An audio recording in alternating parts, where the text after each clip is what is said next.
Hello students, welcome back my YouTube channel. चलिए अभी start करते हैं अपना आज का वीडियो। तो हमारे आज के वीडियो में हम आपको बताते हैं कि हमारे आज का वीडियो का जो है वो सब्जेक्ट क्या है। वो जो है जो हमारा लास्ट हमने टॉपिक पढ़ाया था वो था हमारा वर्ण के बारे में। तो उसके बारे में मैंने आप लोग को शॉर्ट में ही बताया था, कुछ खास ज़्यादा मैंने डिटेल में नहीं स्टडी करवाई थी उसकी। तो आज हम थोड़ा डीपली बात करेंगे वर्ण की और वर्ण व्यवस्था के बारे में। तो वर्ण के बारे में बात करते हैं आज हम। सबसे पहले उसका अर्थ क्या होता है। तो वर्ण शब्द संस्कृत की व्र धातु से निकलता है, जिसका शाब्दिक अर्थ होता है वर्ण करना या चुनना। इस प्रकार इससे तात्पर्य वृत्ति अथवा व्यवसाय चयन से है। वर्ण का एक अर्थ रंग भी है तथा इस अर्थ में भी इस शब्द का प्रयोग कहीं कहीं मिलता है। तो ये जो हमने बात करी है ये वर्ण के अर्थ के बारे में है। अगर हम वर्ण का शाब्दिक अर्थ देखें तो वर्ण का शाब्दिक अर्थ जो है वो गुण, रंग, प्रवृत्ति होता है। मनुष्य जाति के ब्राह्मण, क्षत्रिय, वैश्य, शूद्र ये सारे जो हैं वो क्या कहलाते हैं, वर्ण कहलाते हैं। तो ये तो बात होगी हमारी वर्ण की। अब हम बात करते हैं वर्ण व्यवस्था के बारे में कि आखिर वर्ण व्यवस्था क्या है। तो वर्ण व्यवस्था के अंतर्गत समाज का 4 भागों में कार्यात्मक विभाजन किया जा सकता है। मैंने आपको पहले ही बताया है कि जो हिंदू धर्म है उसको 4 वर्णों में विभाजित किया गया, ब्राह्मण, क्षत्रिय, वैश्य एवं शूद्र। यह कार्यात्मक विभाजन मूलतः मनुष्य की 4 स्वाभाविक इच्छाओं ज्ञान, रक्षा, जीविका एवं सेवा की पूर्ति के लिए किया गया है। साधारणतः लोग वर्ण एवं जाति को एक ही मान लेते हैं और एक ही अर्थ में इन दोनों का प्रयोग भी करते हैं। और लेकिन जो दोनों ये अवधारणाएं हैं ये एक दूसरे से अलग अलग होती हैं। वर्ण व्यवस्था एक वृहद व्यवस्था है जिसमें समाज को कार्यात्मक रूप से 4 बड़े भागों में विभाजित किया गया है, जबकि जाति व्यवस्था एक ऐसा संगठन है जिसका निर्माण हजारों जातियों के संस्करण द्वारा हुआ है। वर्ण व्यवस्था की व्यापकता इसी से जानी जाती है कि आज एक वर्ण के भीतर ही हजारों जातियों का निर्माण हो चुका है। ये तो बात हो गई कि वर्ण व्यवस्था क्या है। अब हम बात करते हैं वर्ण व्यवस्था का अर्थ क्या है। तो वर्ण व्यवस्था के अर्थ में हिंदू सामाजिक संगठन में वर्णाश्रम व्यवस्था का अत्यंत महत्वपूर्ण स्थान रहा है। इसके अंतर्गत 2 प्रकार के संगठन थे, वर्ण तथा आश्रम।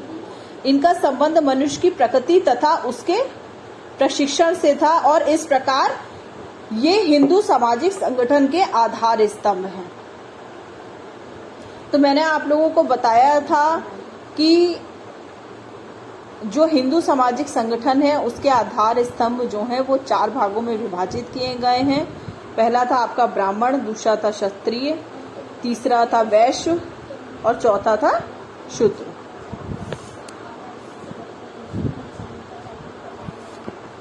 तो ये बात होगी वर्ण व्यवस्था के अर्थ की। तो वर्ण व्यवस्था के अर्थ में जो आप लोगों का ये 4 भागों में जो विभाजन किया गया है उसके बारे में हम बताते हैं कि जो पहला था आपका ब्राह्मण, उसमें मनु के अनुसार द्विजों में सर्वश्रेष्ठ ब्राह्मण है। ब्राह्मण का आधार सात्विक पद्धति, निश्चल स्वभाव, इंद्रियों पर संयम आदि है। ब्राह्मण को चाहिए कि वह सदा वेद का अभ्यास करता रहे और ज्ञान का अर्जन करता रहे, यही उसका तप है।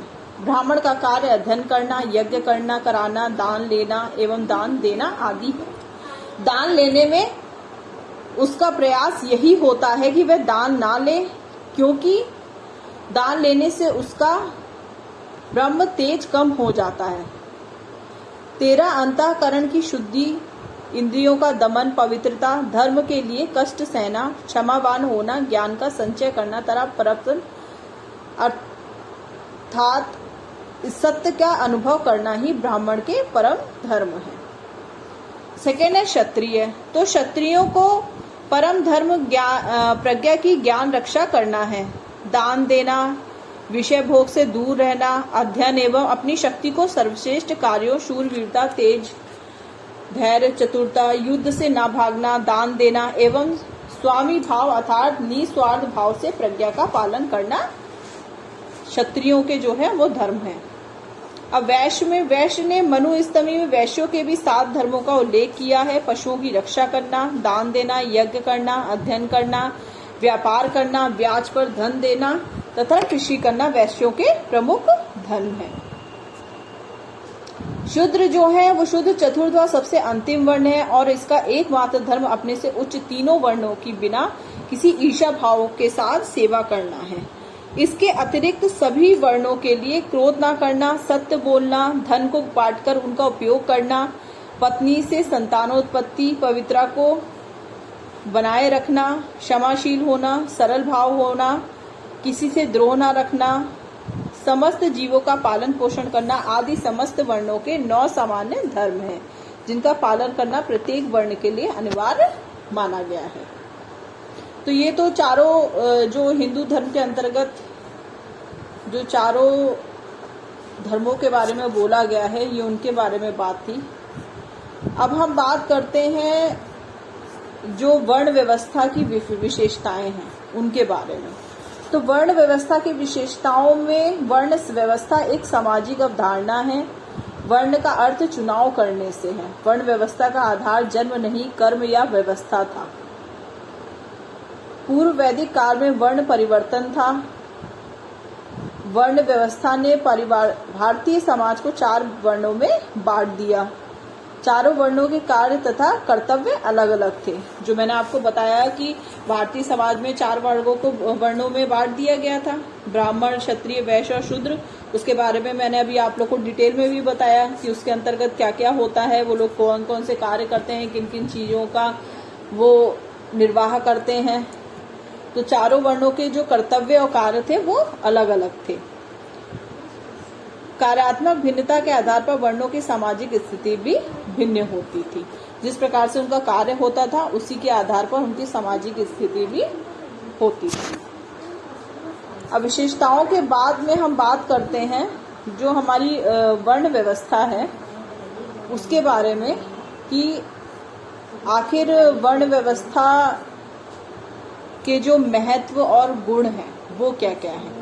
तो वर्ण व्यवस्था के महत्व या गुण जो है वो उनमें उनके सेम पॉइंट्स हैं। तो उसमें टोटल हमने 5 पॉइंट लिए हैं। तो 5 पॉइंट में हम बात करें तो पहला जो गुण है वो है व्यक्तिक उन्नति का अवसर। तो वर्ण व्यवस्था बहुत खुली हुई व्यवस्था है जिसमें एक व्यक्ति को अपनी क्षमता व गुणों के आधार पर अपनी स्थिति उच्च करने का अधिकार और अवसर प्राप्त होता है।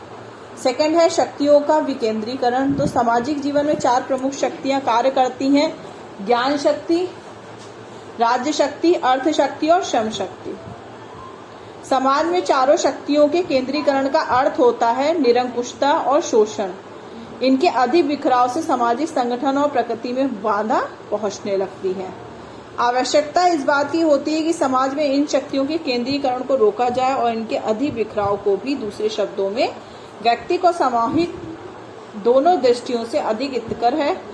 समाज में इन शक्तियों का एक ऐसा विकेंद्रीकरण हो जिसमें इनके बीच एक सापेक्षिक मात्रा तक सामंजस्य, संगठन और समन्वय बना रहे, वर्ण व्यवस्था में देखने को मिलता है। थर्ड पॉइंट है हमारा श्रम विभाजन और विशेषीकरण। तो श्रम विभाजन और विशेषीकरण में क्या है कि वर्ण व्यवस्था सामाजिक श्रम विभाजन का एक अच्छा आदर्श प्रस्तुत करती है। अध्ययन व अध्यापन, सुरक्षा व प्रशासन, उत्पादन व व्यापार तथा इन सभी कार्यों में आवश्यक शारीरिक श्रम संपादन के रूप में वर्ण व्यवस्था समाज को क्रम 4 प्रमुख वर्णों बुद्धिजीवी, शासक, व्यापारी और शारीरिक श्रमजीवी में विभाजित करती है। अब देखिए इसमें समाज वर्ण व्यवस्था समाज को क्रमशः 4 प्रमुख वर्ण, तो चारों प्रमुख वर्णों में जो इन्होंने क्या क्या बताया, बुद्धिजीवी, शासक, व्यापारी और शारीरिक श्रमजीवी। तो बुद्धिजीवी इन्होंने ब्राह्मणों के लिए कहा है, शासक इन्होंने क्षत्रियों के लिए कहा है, व्यापारी इन्होंने वैश्य के लिए कहा है और शारीरिक श्रमजीवी से इनका तात्पर्य शूद्र से है। फोर्थ पॉइंट है समाज में संघर्षों को मिटाना। तो वर्ण व्यवस्था के कारण समाज में संघर्ष की संभावना नहीं होती। इसका कारण यह है कि प्रत्येक वर्ण के कार्य निश्चित होते हैं, सभी व्यक्ति अपने लिए निर्धारित कार्य करते रहते हैं तथा सामाजिक व्यवस्था सुचारू रूप से चलती रहती है। सामाजिक अनुशासन 5th पॉइंट है। तो वर्ण व्यवस्था में हर एक वर्ण के लिए पृथक धर्म का प्रावधान है जिसका अनुसरण करना प्रत्येक व्यक्ति का आवश्यक कर्तव्य होता है। इससे समाज में अनुशासन जो है वो बना रहता है। तो ये तो बात होगी वर्ण व्यवस्था के गुण या उसके महत्व के बारे में। अब हम बात करते हैं वर्ण व्यवस्था के दोष। जब किसी भी व्यवस्था में कुछ गुण होते हैं या कुछ अच्छाइयाँ होती हैं तो कहीं ना कहीं कुछ कमियां भी होती हैं, कुछ दोष भी होते हैं। तो अब हम बात करते हैं दोष की। तो वर्ण व्यवस्था के कारण जब समाज 4 भागों में विभाजित हो गया तो लोगों की सामुदायिक भावना जो थी वो संकुचित हो गई और राष्ट्रीय एकता के मार्ग में बाधाएं उत्पन्न होने लगी। फलस्वरूप विदेशियों ने देश को गुलाम बनाकर सैकड़ों वर्षों तक शासन किया। इस व्यवस्था ने समाज में एक बहुत बड़े भाग शूद्र वर्ण को विकास के समुचित अवसर नहीं दिए गए। वर्ण व्यवस्था ने ही समाज में अस्पृश्यता और शोषण को जन्म दिया। आज एक ही वर्ण से संबंधित विभिन्न जातियां राजनीतिक स्वार्थों के लिए संगठित होकर प्रजातंत्र के स्वस्थ विकास में बाधा पैदा कर रही हैं।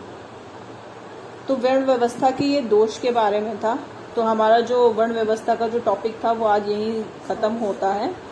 तो इसमें हमने जो आप लोगों को वर्ण के बारे में बताया, उसका अर्थ क्या था, वर्ण व्यवस्था क्या है उसके बारे में बताया, उसके जो 4 उन्होंने हिंदू धर्म को जो 4 भागों में विभाजित किया गया है, 4 वर्णों में, उनके बारे में बताया, उसके महत्व गुण बताए, उसकी दोष बताए, उसकी विशेषताएं बताई।